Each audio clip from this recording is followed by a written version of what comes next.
জুলাই আকাঙ্ক্ষার প্রতিফলন হয় নাই।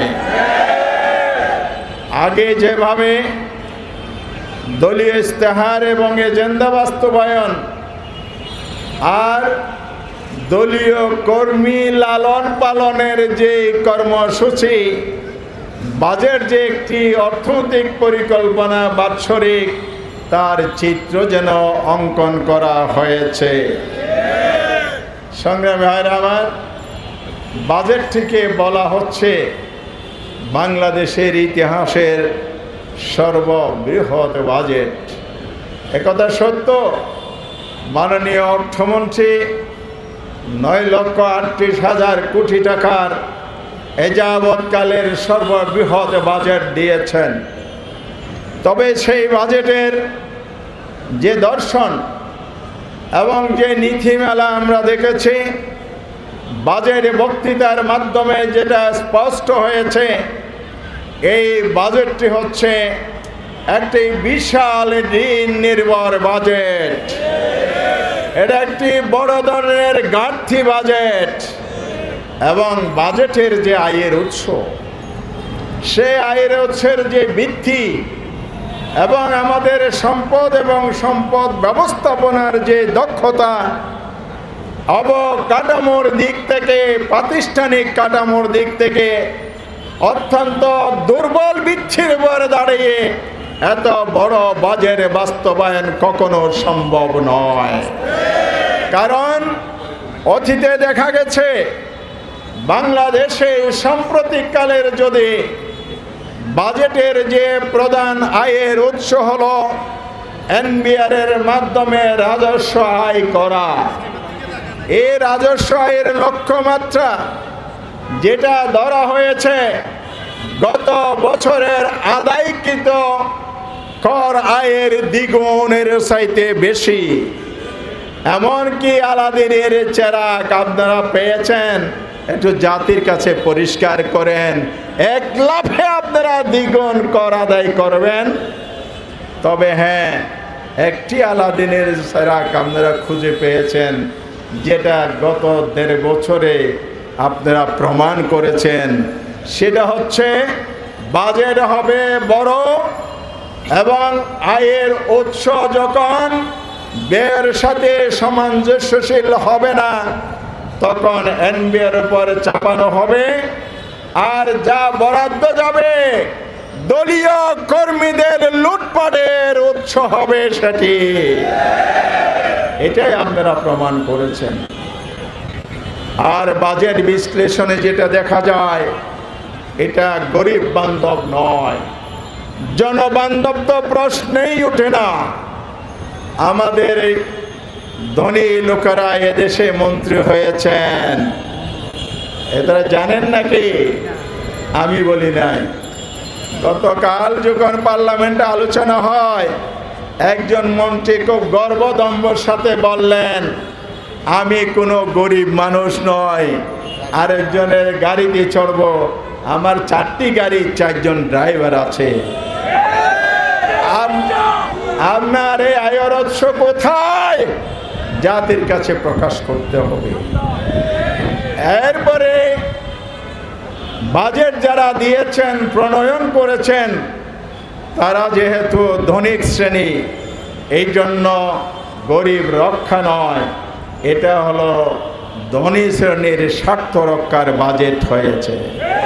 গরিব মানুষ, মধ্যবিত্ত শ্রেণী প্রচণ্ড চাপের মধ্যে পড়বে এই বাজেট যদি বাস্তবায়ন হয়। কারণ এই বাজেটে যে নির্ভরশীলতা, নির্ভরশীলতা বাজেট তৈরি করা হয়েছে, আমাদের দেশের প্রতিটি মানুষের মাথাপিছু ঋণ হচ্ছে 1,05,000 টাকা।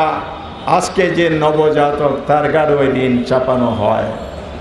আর এই বাজেট ঘাটতি বাজেট, ঋণ নির্ভর বাজেট যখন হবে, 2 জায়গায় এটার প্রভাব পড়বে। একদিকে আমাদের দেশের সাধারণ মানুষের মাথাপিছু ঋণ যেমন বাড়তে থাকবে, মুদ্রাস্ফীতির চাপে, অর্থাৎ টাকার দাম কমে যাওয়ার কারণে দ্রব্যমূল্য বৃদ্ধি পাবে।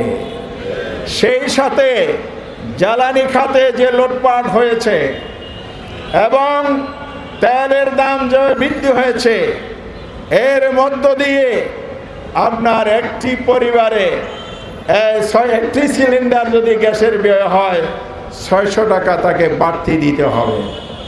2টি সিলিন্ডার ব্যয় হলে 1200 টাকা ব্যয় করতে হবে।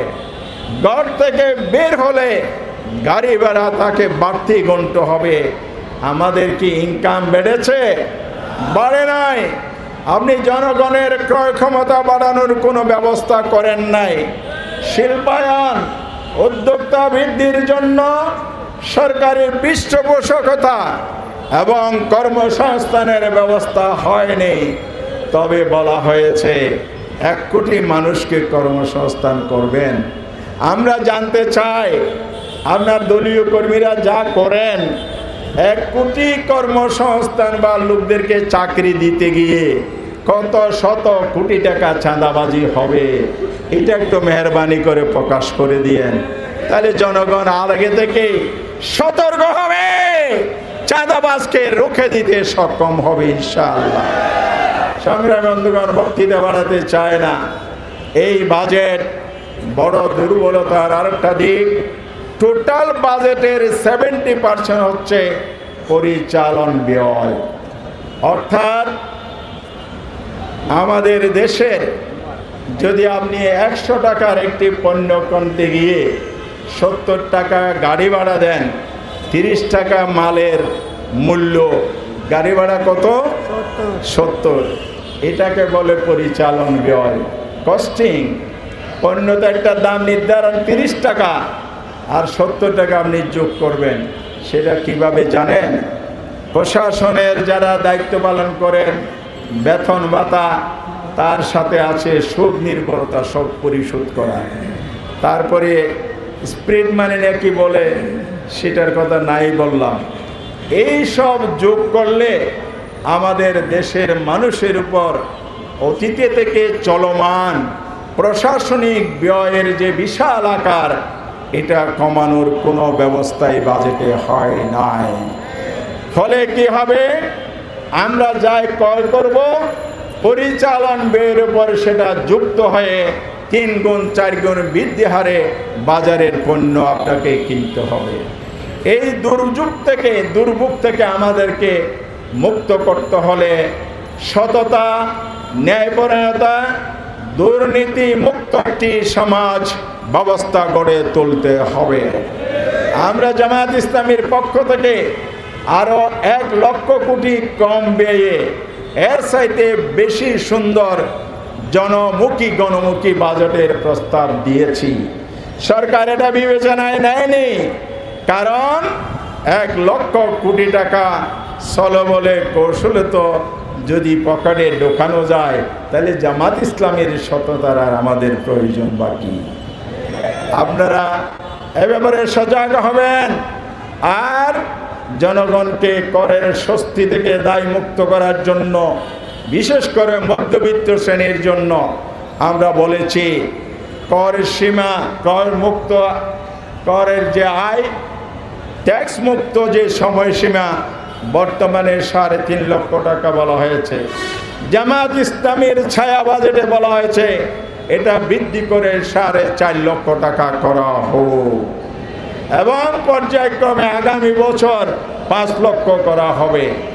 এইভাবে যদি মধ্যবিত্ত শ্রেণীকে কর মুক্তি দেওয়া হয় একটা নির্দিষ্ট পরিমাণ, আর স্বচ্ছতা, জবাবদিহিতা যদি এখানে নিশ্চিত করা হয়, তাহলে অবশ্যই এই বাজেট বাস্তবায়নের সুফলে দেশের জনগণ পাবে।